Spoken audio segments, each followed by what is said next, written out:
Welcome to Clarke Central GI TV. I'm Buster Crupton, and beside me, our brand new football head coach for this upcoming year for 2013, Coach Aaron Self, who was named Friday officially as the head football coach for the Clarke Central Gladiators. And Coach Self, our defensive coordinator for the last 5-6 years? Past 6 years. How does it feel? I tell you what, it feels great. I've got a lot of work to do, but it's just a tremendous feeling to be the head coach here at Clarke Central High School. We got a bunch of amazing young, kids coming back, and just to have the opportunity to be a part of a program with such rich tradition. Rich tradition going back to the Billy Harrison days, and then of course the coach who you're taking his place that finished out with, I think, 60 wins. I think his final record 60. I want to say, was it 20 losses or 12? I can't remember, but I know that Coach Riles made a statement here on this program as well. And coaching under Coach Riles and seeing how he coached and what his schemes were, how do you see that benefiting you, and how do you see any of that changing as you take over the reins here? Of course, whenever somebody takes over, there's always going to be a few changes. I think at this point right now, we're going to keep the offense intact. We have a lot of the same staff members on staff now that know the offense pretty well.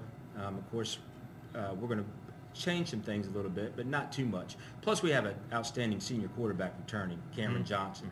And I think it's going to be beneficial to our team to keep him familiar in that system. He knows the system. He knows how to execute it. And I just think that'll benefit the program the best. A lot of the stuff that I was looking at, Coach, over the weekend, preparing for this conversation with you today, we lost 18 seniors. Of course, that senior class was riddled with some injuries. Had a lot of guys in the senior class that didn't particularly start or were what we call role players. Right. But this year's team, we're turning 20 juniors that will become seniors. Out of those 16 of those guys were starters. 9 on offense, 7 on defense, and of course you named one, our quarterback Cameron Johnson, who's very used to the offensive system. But then of course on defense, Allen Bam Bam Miller and Cavante Bug. Your thoughts on those guys coming back to maybe make this transition a little bit easier? Oh, I tell you what, especially on defense, up front, we're still going to be solid. We only lost one guy up front, and we have some young kids that can step in and is going to contribute to that front. We got Marshawn Lattimore, who's about 6'3", 220 pounds. Markel Kraft is about 6 foot, 280 some pounds, and he's coming back from an injury, but I think he's going to be real strong. And of course, Cavante Buggs has been a starter for us on and off the past 2 years. Allen Miller has been our starting anchor in the middle guy for 2 years now, and he's very capable of being an all-conference and a great player for us. Another one of the young bucks that was coming along as the year progressed too, that we saw some flashes of great things to come, especially during the JV games, was Quan Russell. Oh, exactly. I forgot to mention him. He's starting to mature, and he is so strong that we're looking for exciting things out of him this year. And got some other players on defense while we're on defense, that guys that saw some playing time too. Paul Eckert at the linebacker position, and Drico Brown brings a wealth of experience back. Jamel Israel That's comes correct. to mind too. So defense, we are looking pretty solid. Yes, I feel confident in the defense. We got a couple key positions to fill at the linebacker and one in the secondary. But I feel confident in those younger guys that we're going to be able to do that. And I feel real good about this team. Of course, on offense, the big gun Cameron Johnson, becoming a senior now, who would be his 3rd year starting.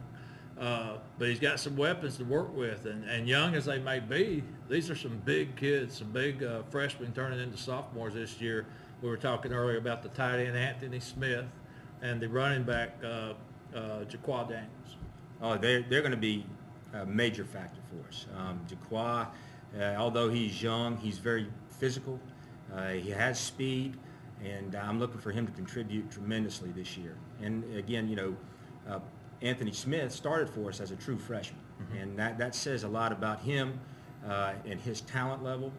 And he's definitely got to be a major contributor to us this year.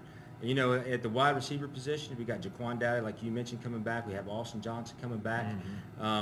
Right now, we got basketball player Leroy Leggett, who hasn't played for us, said he's coming out this year. Good. So we're hoping for some good things from those young men. And some real good experienced play on the offensive line with center Deshaun White.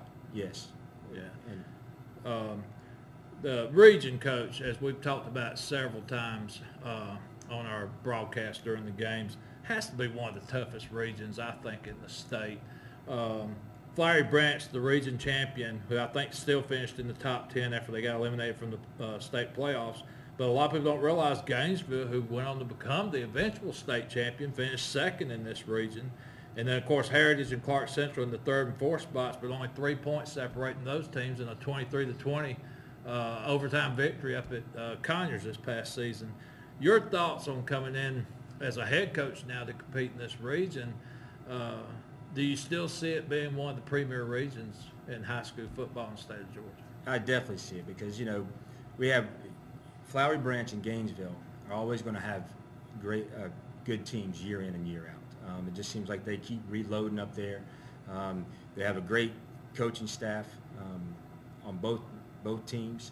And again, Heritage, they have a lot of talent down there, and that coach has built them up. I know they have a new head coach now. But those people are believing. Oh, exactly. Yeah. So, and again, whenever you play a team in our region, you have, it's so competitive. I mean, whether it be, Cedar Shoals or Appalachia. I mean, this is, to me, one of the toughest regions in the state. Well, you can't take a night off, that's for sure. You got to bring your A game every night. And like you were saying, just as Clarke Central, just as rich in tradition as anybody around the state, I was impressed when we made the road trip to Gainesville last year, the tradition they have and the following they have. And it makes for good stuff on Friday nights, that's for sure. Yes. With you taking over, any changes in the schemes you think will stay? Basically, I'm sure with you being defensive coordinator, our defense won't change much. But on the offensive side, are we going to stay kind of like in that semi-hurry-up spread, or are we going to try some different things? We're going to stay very similar to where we were last year. But the one thing I want us to do as well is tempo, faster tempo. We were no huddle, but it wasn't a fast no huddle. It was kind of coming up the line, seeing how they set up and call the play. Right. And this year, I feel that puts more pressure, just being a defensive coordinator, on the defense when you get up in its fast tempo, going to no huddle, right, in a 2-minute tempo. The way the region's shaped up last year, and of course we'll have to do it again this year, they realign.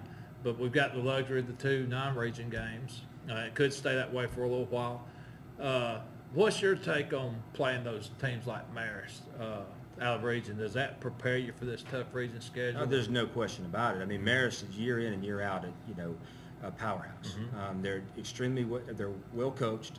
They're extremely physical, and they're just a really good football team. And I think when you're playing a non-region schedule, my philosophy is you play the toughest teams. That way, it's going to help you get your team prepared for the region. Gotcha. I totally agree, and I remember back in the days of Coach Billy Henderson, it was nothing for the non-region schedule to be Valdosta, Griffin, Warner Robins. Then we'd start playing our region games. Right. And, I mean, we might be 0-3, but then we'd march through the region schedule undefeated and ready for the state playoffs, right, just from them 3 non-region games.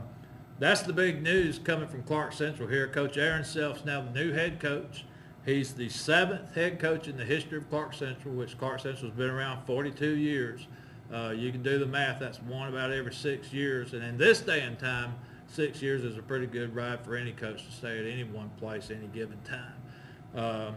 Coach Self is well respected by the Clarke Central staff. The players love him, and I think we're going to see good things. And I just want to be the first one to congratulate you and welcome you on board, Coach. And I just wish the season was starting again tomorrow. Football takes too long to get here. Oh, I know. I know exactly how you feel. We had our team meeting whenever I was introduced, and I gave a rah-rah speech, and I wanted to go out and practice right then. So I know exactly how you feel. GITV will be here to bring you the spring game live, the red and gold game. We'll make sure that you'll get to see a glimpse of what Coach Self and his staff's preparing for the 2013 campaign. Don't want to let you forget that today on GITV, the first varsity baseball game of the season, Morgan County coming to A.B. Weathersby Field to take on our Clarke Central Gladiators. For new head coach Aaron Self, I'm Buster Crumpton. So long, everybody.